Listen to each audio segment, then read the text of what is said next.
Good morning, everyone. My name is Mr. Hatutale Jesaya. I'm a teacher at Windhoek Technical High School and a postgraduate diploma student in education at the National University of Management.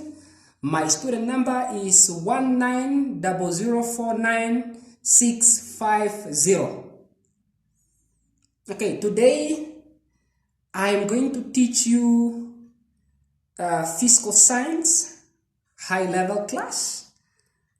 This is grade 12 high-level class, and I'm going to teach the topic matter, which is under thermal physics, guided by the following objectives. The thermal physics, the kinetic particle theory, specific objectives describe the states of matter and explain their interconversion in terms of the kinetic particle theory. First of all, let's understand what matter is. Matter is anything that occupies space and has a mass. All matters are made up of tiny particles. Examples of matter can include the following, but this is not the only examples of matter. This is just some of the examples of matter. Examples like proton, atoms, molecules, compound, cat, a person, a car, a dog, anything that occupies a space and has a mass is what we call matter. Now, there are three different types of matter, namely solid, liquid, and a gas. Solid, liquid, and a gas. So the diagrams represents the arrangement of particles in a solid, in different types, in different matters. The arrangement of particles in solid, the arrangement of particles in liquid, and the arrangement of particles in a gas. So, particles in solid are close together, as you can see there, and particles in liquids are slightly close together, but there is a space between the particles, and particles in a gas are very, very far from each other. Okay, example of a solid is an ice. Example of a liquid is water. And example of a gas is vapor. But these are not the only examples associated with these three states of matter. These are just some of the examples. Okay, now let us look at the properties of three states of matter. The properties we are going to look at here, the arrangement of particles, the movement of particles, and the closeness of the particles. In solid, the arrangement of particles is regular. In liquid and gas, the arrangement of particles is random. The movement of particles in solid, the solid particles, they vibrate about a fixed position. The liquid particles, they move around each other because they are still holding onto each other. And the movement of particles in gas, they move quickly in all directions. If you look at these diagrams, in terms of this movement of particles, you will see that solid particles are so close to each other, they are so tightly attached to each other, and liquid particles are attached, yet they are able to move. And in gas, they are very far from each other, they can move in all directions. Okay, the closeness of particles. In solid, the particles are very close very, very close to each other. In liquid, the particles are close, but not as close as they are in the solid state. And in a gas, the particles are far apart. Additional properties of 3 states of matter. Let's just understand more properties about these 3 states of matter. We are going to start with solid again. Solid cannot move by itself. A solid cannot move by itself. For it to move, a force needs to be applied onto it. Something or someone has to push a solid to move. Okay? A solid has a fixed shape. For example, a pen. Let me just give an example of a pen. If you take a pen from class and put it outside the class, it will still be the same pen. It will still have the same shape. If you take it from the ground and put it in the container, it will still keep the same shape. So that it's the shape for a solid is very fixed.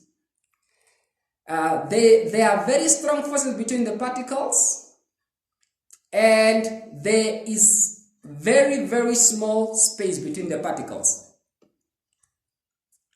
Liquids don't have a fixed shape. They take a shape of any container. The particles, they roll over one another. There are strong forces between the particles because remember the particles are still holding each other, and there is a small space between the particles, but not as small as it is in solid. And the gas does not have a fixed shape. It takes the shape of the container, and the gas is different in such a way that there are very, very weak forces between the particles, and the space between the particles is very large comparing to the other states of matter. Okay, let's look at the changes in the states of matter. The change of states are physical changes.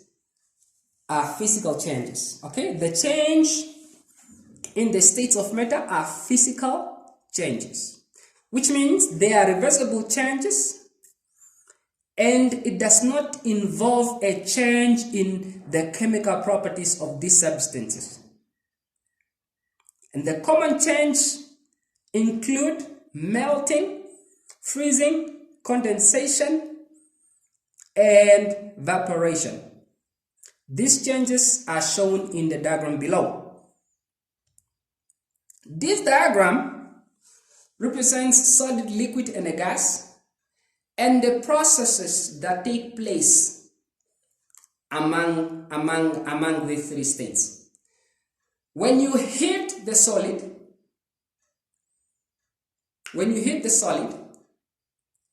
the solid becomes a liquid. The process that converts a solid into a liquid is what we call melting.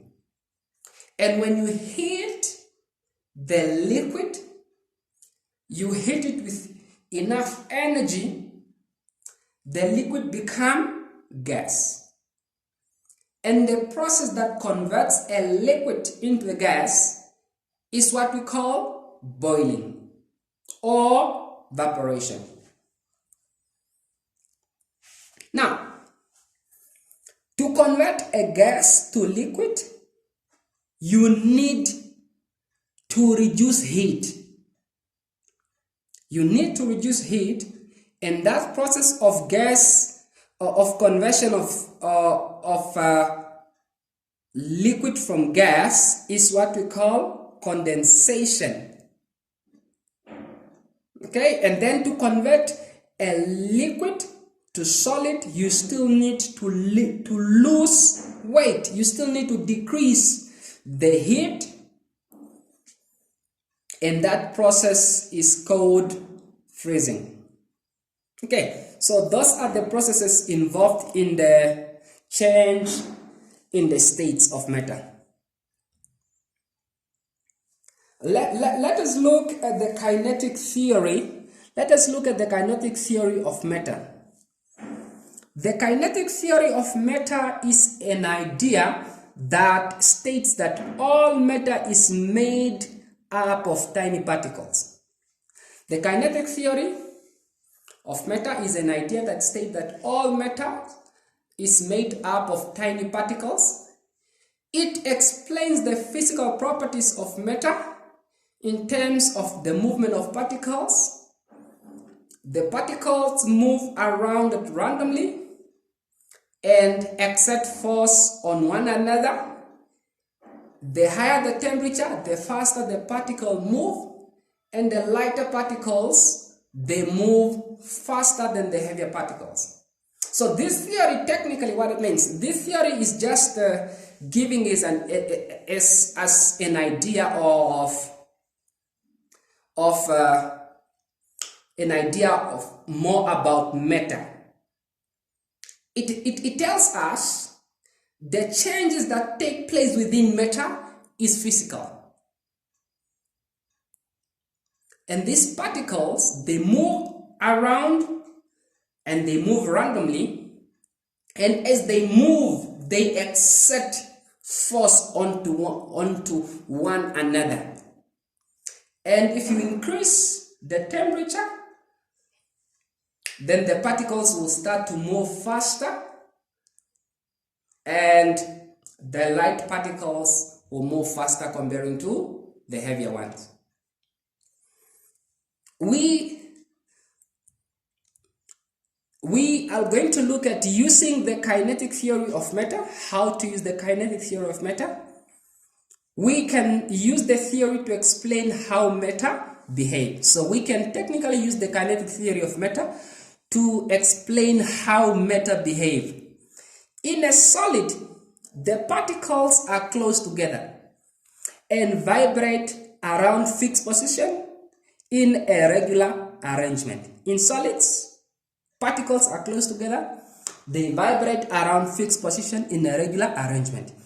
In liquids, the particles flow over one another more freely. And in gas, we said that there are weak forces between the particles that allow the particles to move at a very high speed in all directions. When the solid is heated, the particle obtains more energy and starts to vibrate more. This makes the solid to expand. Now, as the temperature increases, the particles start to move faster and faster. And then the increase in temperature causes the energy in the average kinetic energy of the particle to increase. Okay, the temperature increase causes the increase in average kinetic energy of the particles to increase. The particles start to vibrate so much that they break away from their positions.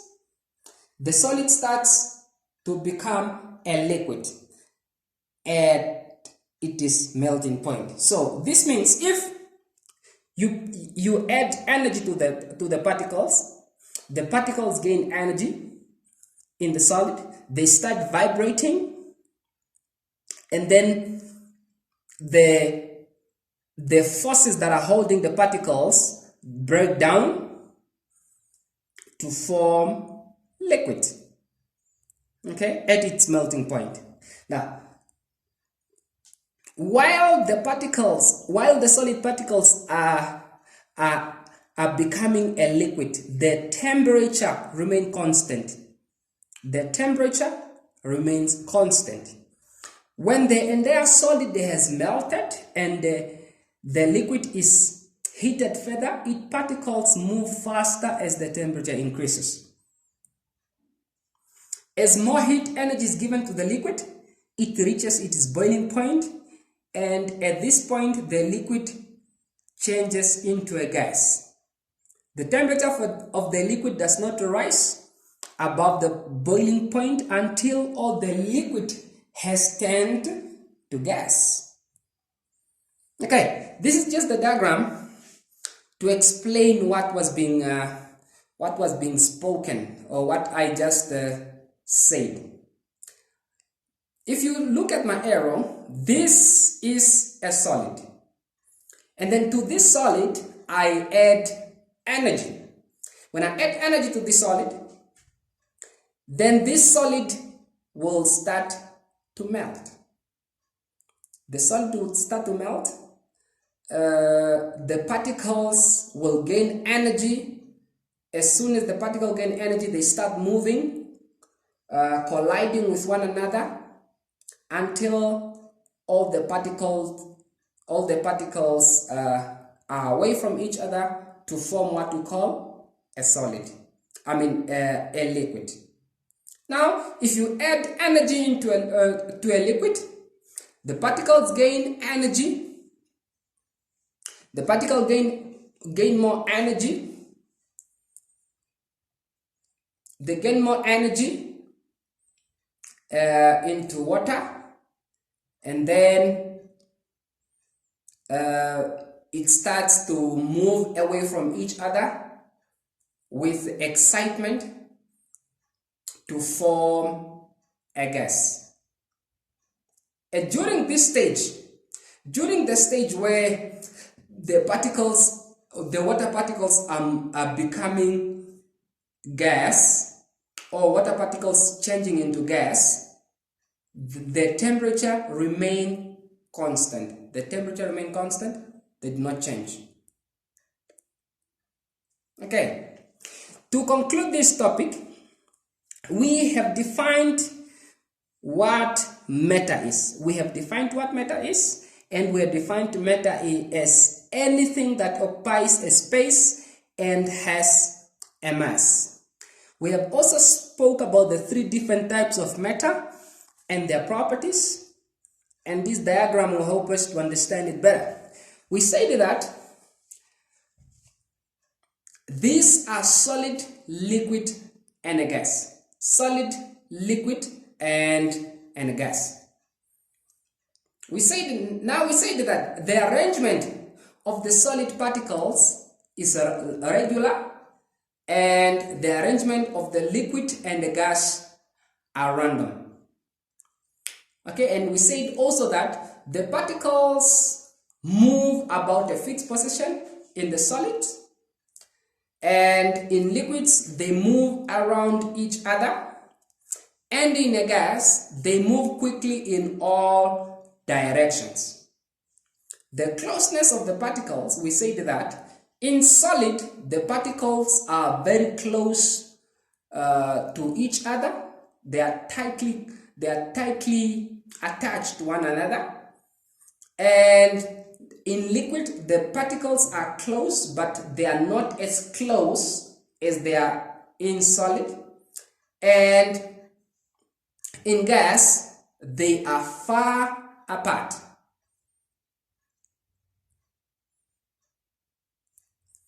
And then we also spoke about the change in states of matter, the processes that are involved in the change of states of matter. We said that when you increase the energy in the solid will become a liquid by the process of melting. And when you increase the energy of liquid, the liquid will become gas by the process of evaporation or boiling.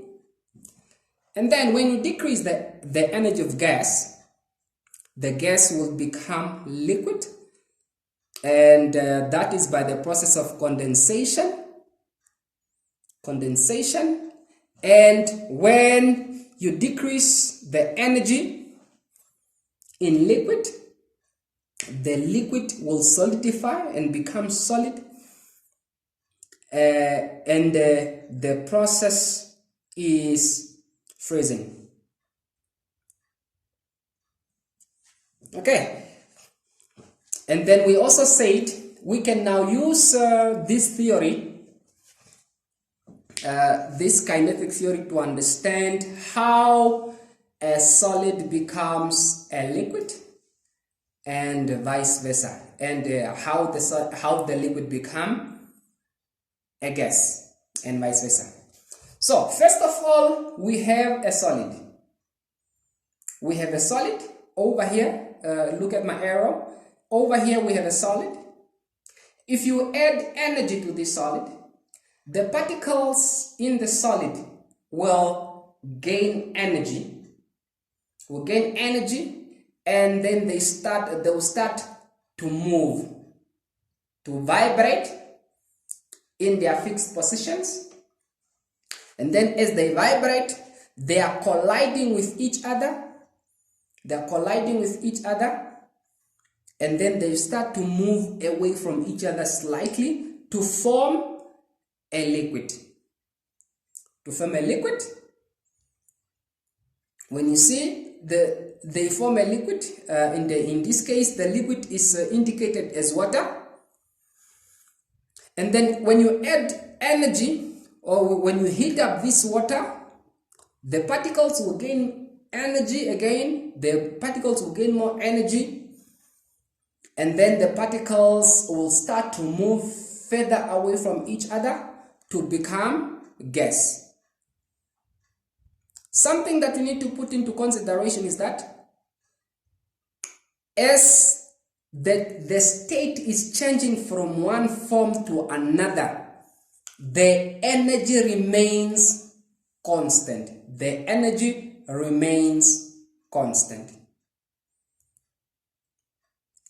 Okay, so that was the end of our class, or rather the end of what we are supposed to do today. And now this on this slide there is a homework which is due 27 April 2020. On this homework, all you need to do is to fill in those letters. You need to fill in those letters. They are 6, A, B, C, D, E, and F, and each correct answer has one mark. So the total mark in this case are equal to 6. Thank you very much. Have a great weekend. Be blessed, and make sure that you do my homework. Okay, bye-bye.